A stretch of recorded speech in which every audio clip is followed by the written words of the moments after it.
Journey of Sacred Destiny, Part 8, The Motion Kingdom and the Pyramid.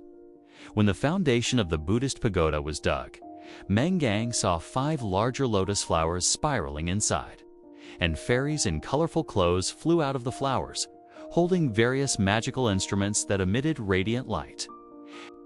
After seeing this scene, Qihang suggested to Mola that the Venada carry stones, while he and Motis guarded the south and north sides of the foundation, quietly meditating and watching. No one was allowed to disturb them. Mola agreed. Qihang guarded the south side of the foundation, while Motis guarded the north side, both meditating. 2 days later, Qihang saw the 5 large lotus flowers turn into tens of thousands of golden lotus flowers, which then merged into one large golden lotus flower. The flower continued to bloom, transforming into a 7-layered lotus platform. The lotus platform rose slowly into the air until a golden Buddha appeared in midair. Qihang knew that it was the venerable golden jade.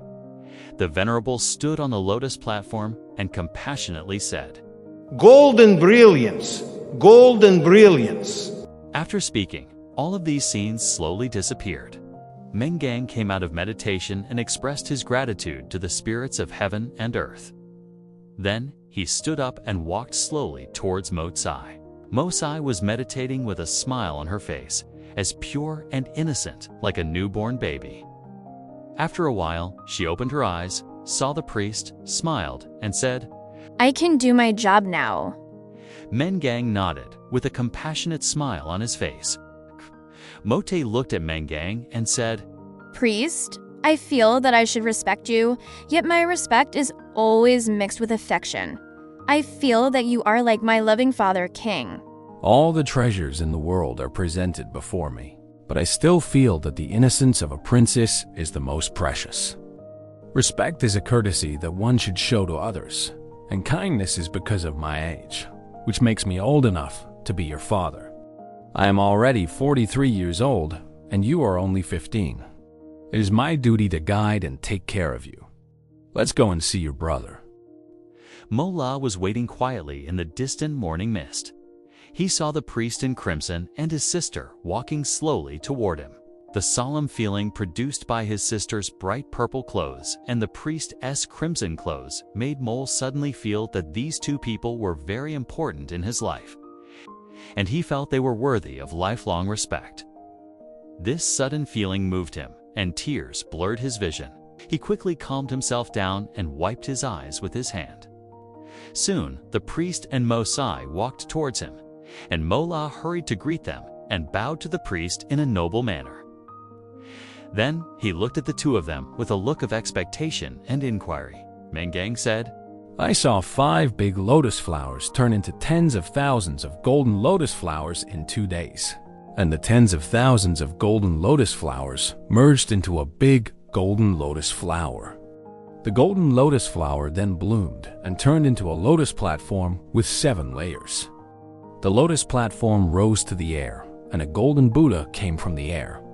In my state of Ding, I knew that it was the venerable golden jade. The venerable stood on the lotus platform and said compassionately, "Golden brilliance, golden brilliance." I saw a fairy smiling at me. She made a light movement with her hand, and a golden water droplet flew towards me. The droplet suddenly grew larger and enveloped me. I felt myself dissolve into the water droplet, and I felt very comfortable. I just sat there until I heard someone saying, "Golden water, central and peaceful. Golden water, central and peaceful." Then I suddenly realized that I should melt the blackstone solution, and the feeling disappeared. Qihang put his hands together in front of his chest and said, The princess saw the golden water fairy, while I saw the venerable golden jade. According to ancient books, there are countless immortals helping in the construction of great buildings.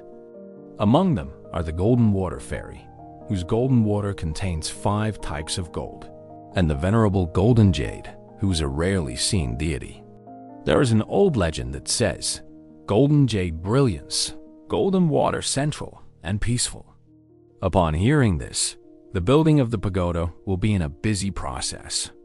The appearance of these two immortals should correspond with the construction of the Buddhist pagoda. Princess, you are ready to melt the black stone today. Mola once again paid respect to Mengang and said excitedly, Respected priest, you understand the will of the gods and you know all the ancient legends. Your mind is vast and your wise insights guide me and the people of the kingdom. I am willing to listen to your teachings. Mengang looked at Mola and said, Respected king, you are a wise, brave, just, and kind king. As far as I know, everything related to the fate of the country, I will share everything without reservation. I hope that the country will prosper and that the king and princess will have a good reputation far and wide. Mola expressed his respect to the priest once again. Mola commanded people to bring black stones, and Mosai, wearing purple clothes with a silver ribbon tied around her head, was ready to smelt the stones. At this time, the heavenly immortals gathered, and all the relevant immortals came to help. Purple gourd Vajra poured a little golden water from the purple spirit bottle, which turned into steam and covered the pot, increasing the pot's strength.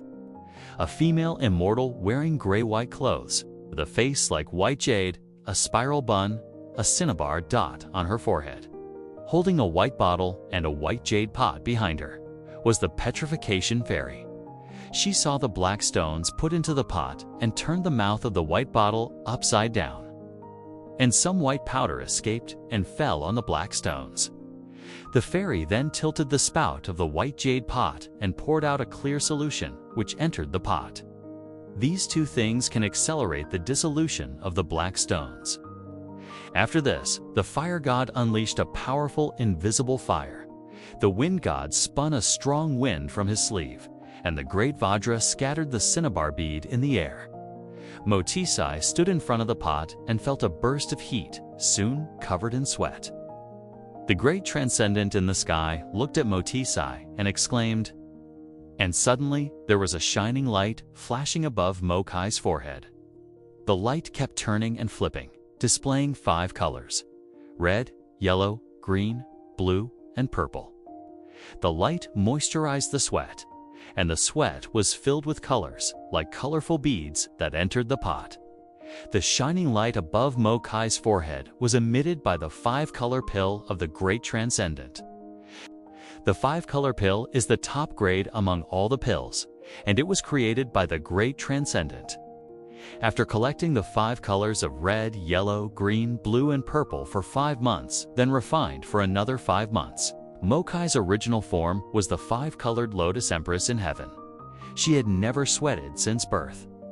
The heavenly immortals saw that there were large lotus flowers on her body, with countless small lotus flowers on each petal. These small and large lotus flowers were in constant motion, opening and closing, forming a moving mechanism on her body. Therefore, in the eyes of the immortals, Motsai herself was a cool and refreshing world. Meanwhile, the goddess of golden waters, golden water pearls, formed a mist that enveloped Mosai. When she stirred the solution, each small lotus flower rotated and opened and closed. And in the instant of closing, it produced a round and shiny little water droplet. These droplets jumped and rose in her body, and when they reached her face, they burst out and became sweat. This sweat was moistened by the light from her forehead, and the immortals called it 5-colored golden water. When it combined with the gluestone beads, it could increase the viscosity of the solution and make it more effective. When applied to stones, it could solidify them tenfold.